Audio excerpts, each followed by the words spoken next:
샬롬 샬롬 샬롬 샬롬. 하나님 사랑합니다. 여러분 주 안에서 사랑합니다. 욥기 30장 사람이 넘어질 때 어찌 손을 펴지 아니하며 이렇게 24절에서 고백하고 있습니다. 30절 내용을 잠깐 살펴봅니다. 욥기 30장 1절부터 24절까지 내용 31절까지 내용이죠. 그러나 이제는 나보다 젊은 자들이 나를 비웃는구나. 그들의 아비들은 내가 보기에 내 양떼를 지키는 개 중에도 들만하지 못한 자들이니라. 이렇게 말하고 24절에 오늘 제목이 되는 사람이 넘어질 때 어찌 손을 펴지 않겠느냐 말씀하죠. 사람이 넘어질 때 어찌 손을 펴지 아니하며 재앙을 당할 때 어찌 도움을 부르짖지 아니하리까. 고생의 나를 보내는 자를 위하여 내가 울지 아니하였는가. 빈궁한 자를 위하여 내 마음에 근심하지 아니하였는가. 내가 복을 바랐더니 화가 왔고 광명을 기다렸더니 휴감이 왔구나. 내 마음이 들끓어 고요함이 없구나. 환난 날에 내게 임하겠구나. 나는 햇볕에 찌지 않고도 검어진 피부를 가지고 걸으며 회중 가운데 서서 도움을 부르짖고 있느니라. 나는 이리의 형제여 타조의 것이로구나. 나를 덮고 있는 피부는 검어졌고 내 뼈는 열기로 말미암아 탔구나. 내 수금은 통곡이 되었고 내 피는 애곡이 되었다. 이렇게 부르짖죠. 오늘 말씀은 욥의 긴 결론에 해당이 됩니다. 욥은 병으로 고통당하죠. 주위 사람들의 비난으로 마음이 아주 괴롭습니다.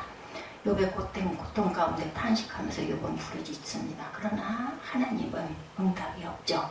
그래도 욥은 부르짖어 기도할 수밖에 없습니다. 부르짖으며 인내의 시간을 지나가고 있습니다. 그가 이런 고통의 시간에 기도하고 인내하면서 부활의 영광에 이르게 되죠. 우리도 고통 중에 인내할 때가 있습니다. 이때 욥처럼 부르짖어 기도함으로 고난을 인내하시기 바랍니다.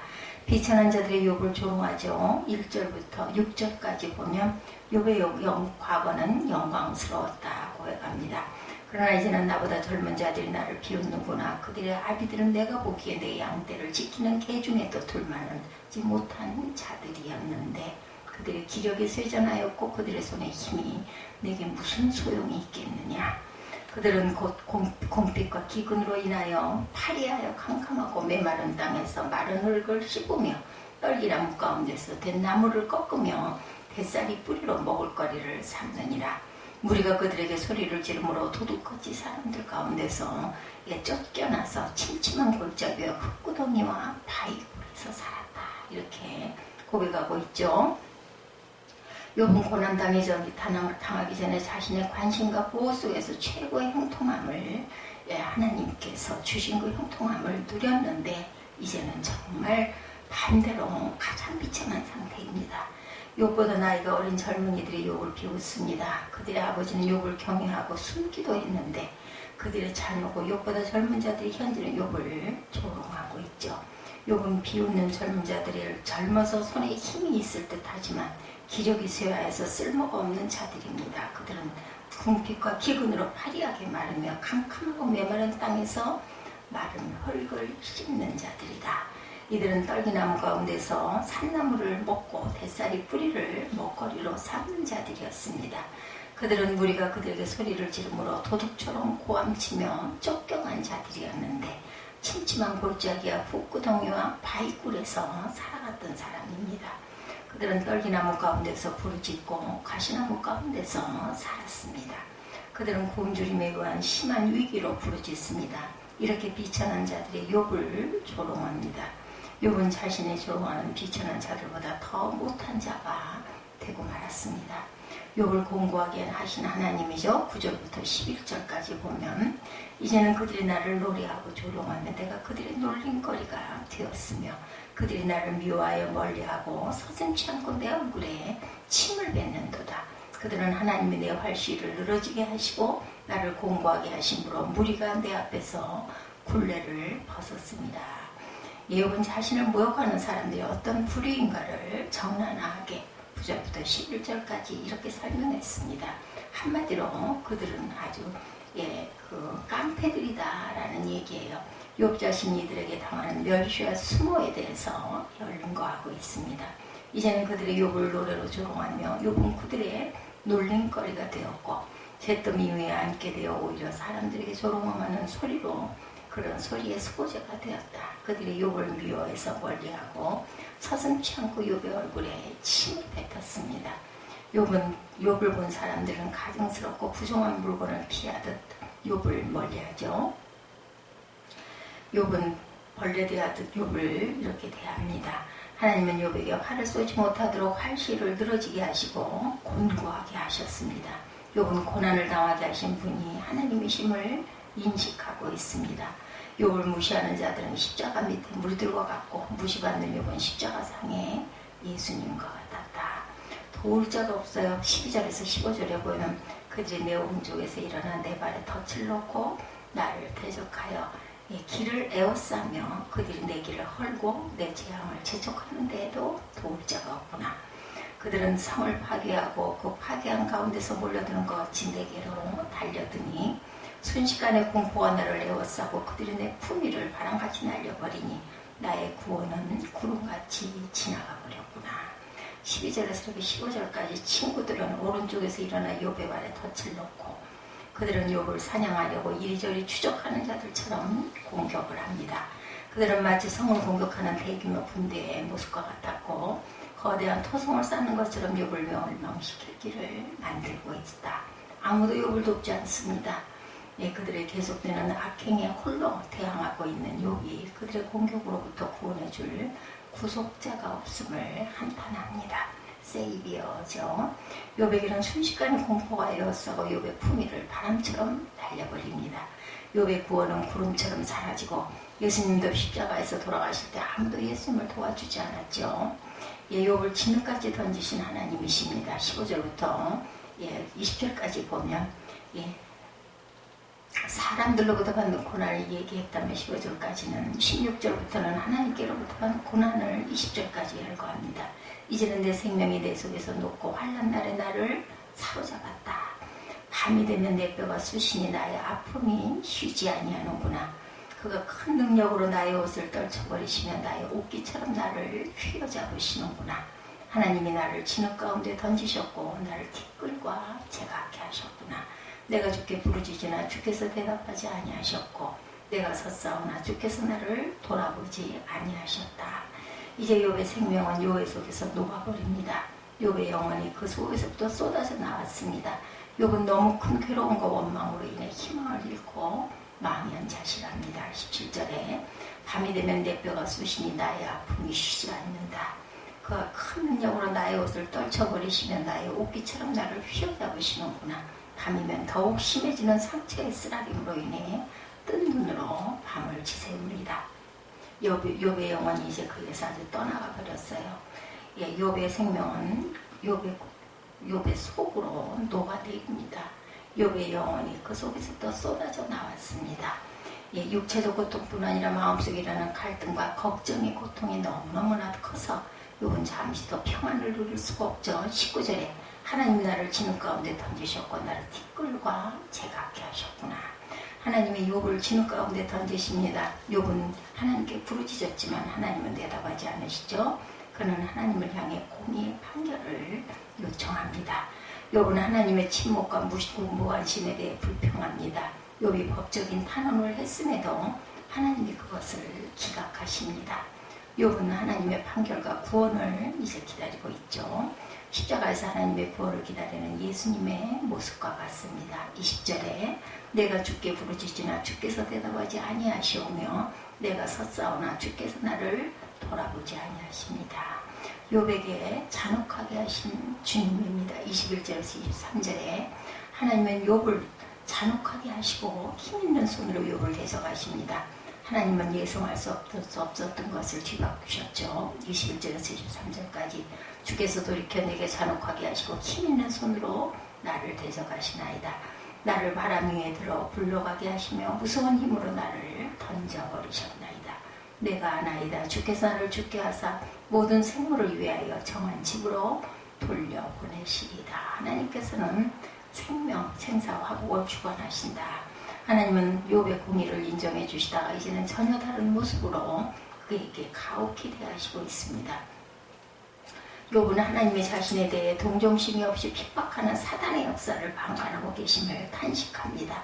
지금 욥을 고난 중에서 하나님께서는 지켜보십니다. 하나님의 지켜보신 가운데 욥에 대한 깊은 신뢰가 담겨 있습니다. 그러나 욥은 그런 하나님을 알 길이 없습니다. 여유가 없습니다. 보이질 않습니다. 욥은 바람에 불려 던져진 자와 같게 하시고 욥은 자신의 죽음을 이제 예상합니다. 그러나 욥이 하나님을 잘못 알고 있었던 거죠. 욥은 하나님은 사단에게 욥을 죽이지는 말라고 하셨어요. 마치 십자가에서 예수님이 하나님께 버림받았듯 버림받는 느낌을 가지고 있죠. 욥은 24절에서 28절까지는 하나님께 도움을 부르짖습니다. 그러나 사람이 넘어질 때 어찌 손을 펴지 아니하며 재앙을 당할 때 어찌 도움을 부르짖지 아니하리까. 고생의 날을 보내는 자를 위하여 내가 물지 아니하였는가. 빈궁한 자를 위하여 내 마음에 근심하지 아니하였는가. 내가 복을 바랐더니 화가 왔고 광명을 기다렸더니 흑암이 왔구나. 내 마음이 들끓어 고요함이었구나. 환난 날이 내게 임하였구나. 나는 햇볕에 쬐지 않고도 검어진 피부를 가지고 걸으며 회중 가운데 서서 도움을 부르짖는구나. 욥은 하나님의 기도 응답을 하지 않은 것을 알지만 넘어질 때는 어찌 손을 펴서 기도하지 않을 수 있느냐 이렇게 반문하죠. 오늘 제목이기도 합니다. 사람이 넘어질 때 어찌 손을 펴지 아니하겠습니까? 이렇게 고백을 하는 욥의 모습이죠. 24절에 사람이 넘어질 때 어찌 손을 펴지 아니하며 재앙을 당할 때 어찌 도움을 부르짖지 않겠습니까? 욥은 하나님의 도우심에 대한 기대가 오히려 또 다른 환난으로 나타난 사실로 인해 하나님의 선하심에 대한 확신이 이제 흔들리고 있습니다. 하나님께 부르짖어 기도해도 하나님은 응답하지 아니하시고 그래도 욥은 어찌 손을 펴서 하나님께 기도하지 않을 수 있느냐고 묻습니다. 우리는 하나님의 응답하지 않으시고도 이렇게 부르짖어 기도해야 합니다. 때가 되면 하나님은 반드시 그 기도를 들으시고 응답하시고 하나님의 응답하지 않는 것이 응답일 수도 있다는 것을 또한 우리는 압니다. 하나님은 응답하지 않으면서 욥을 정금같이 단련하고 계시는 거죠. 우리가 하나님의 사랑 안에서 참고 훈련을 받으면 하나님은 당신의 때에 응답하시고 또한 침묵의 터널은 반드시 끝이 있고 영광의 응답이 있음을 우리가 알아야 합니다. 하나님은 욥에게 아무 응답도 하지 않으시지만 고요 속에서 응답하고 계시죠. 정금 같은 믿음으로 연단하고 계십니다. 우리는 욥과 같이 고난 중에 손을 펴고 하나님께 이렇게 기도해야 되죠. 욥은 자신의 공의와 성실에 대한 보상으로 하나님의 축복을 기대했지만 도리어 환난이 임합니다. 그는 불평과 아울러 자저적긴 차저석게 탄식을 지금 하고 있습니다. 그는 고통으로 회중 가운데 부르짖죠. 티끌과 재로 온통 뒤집힌 채 슬퍼하고 있습니다. 욥의 부르짖는 법에 대한 호소, 그가 일어선 것은 누군가 도와줄 사람이 있으리라는 기대감에서였으나 오히려 철저하게 외면당하고 그래서 욥은 절망하고 그래도 부르짖어 기도합니다. 우리 예수님도 십자가에서 하나님께 외면당하면서 어찌하여 나를 버리시나이까 이렇게 부르짖고 기도했죠. 다시 영화롭게 해달라고 기도했습니다. 29절에서 31절을 보면 이제 통곡하는 욥의 모습입니다. 28절에 욥이 하나님께 간구한 것에 대한 사람들의 반응을 표현하죠. 욥은 이리의 형제요 타조의 벗이 되었다. 나는 햇볕에 쬐지 않고도 검어진 피부를 가지고 걸으며 회중 가운데 서서 도움을 부르짖고 있느니라. 나는 이리의 형제요 타조의 벗이로구나. 29절이죠. 나를 덮고 있는 피부는 검어졌고 내 뼈는 열기로 말미암아 탔구나. 내 수금은 통곡이 되었고 내 피는 애곡이 되었다라고 고백합니다. 마지막 절에 그의 탄식은 사람들에게 아무런 주의도 끌지 못한 일종의 짐승의 포효와 같았다. 결국 욥은 일반 대중들 심지어는 가장 친했던 친구들로부터도 따돌림을 당해서 마치 짐승처럼 버림받아 울부짖는 그러한 처지에 던져집니다. 욥을 덮고 있는 피부는 검어졌고 뼈는 열기로 말미암아 새카맣게 타고 수금은 통곡이 되고 피리는 애곡이 됩니다. 애통함이 고조된 이 애가는 역설적으로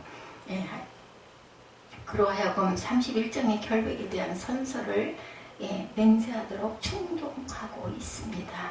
부르짖으며 구원을 기다리죠. 욥이 31절에 내 수금은 통곡이 되고 내 피는 애곡이 되었다. 이렇게 고백하죠. 애통한 고주된 이 애가 31장의 결백에 대한 선서를 맹세하도록 이렇게 이끄는 애가입니다. 하나님은 욥을 고난 가운데 그대로 두셨습니다. 그의 기도를 응답하지 않고 지켜보십니다. 때로 이렇게 하나님께서는 지켜보실 때도 있다라는 것, 이때 우리는 인내의 때라는 것을 알아야 합니다. 욥의 인내는 우리에게 위로를 주고 십자가를 끝까지 참고 기다리던 정금과 같이 나올 것이고 새로워질 것이고 변화될 것이고 부활이 있을 것입니다. 터널을 지날 때 참고 우리는 견뎌야 되고 터널의 끝은 있고 다시 밝은 햇빛이 비칠 것이라는 것을 우리는 압니다. 어떤 때는 터널이 길게 느껴질 때가 있지만 그렇게 긴 것은 아니죠. 하나님이 정하신 때 우리가 하나님의 약속의 말씀을 찾고 기도하고 고난의 딸을 인내하면 반드시 이 터널의 끝은 있다는 것을 우리는 터널을 뚫고 지나가 봤기 때문에 압니다. 욥의 이 30장의 말씀을 통해서 마지막 끝에 또한 마지막 장 42장에 욥을 하나님께서 갑절로 축복하신 결론을 우리는 알고 있죠. 욥은 그 당시에 그 결론을 몰랐기 때문에 이렇게 통곡하고 이렇게 절망하고 그러함에도 불구하고 하나님께 탄원하는 간절한 기도를 그럼에 불구하고 우리는 올려야 한다는 것을 욥기 30장을 통해서 다시 한번 깨닫고 갑니다. 오늘도 하나님께서 승리를 주실 걸 믿고 우리 다 같이 기도하십시다.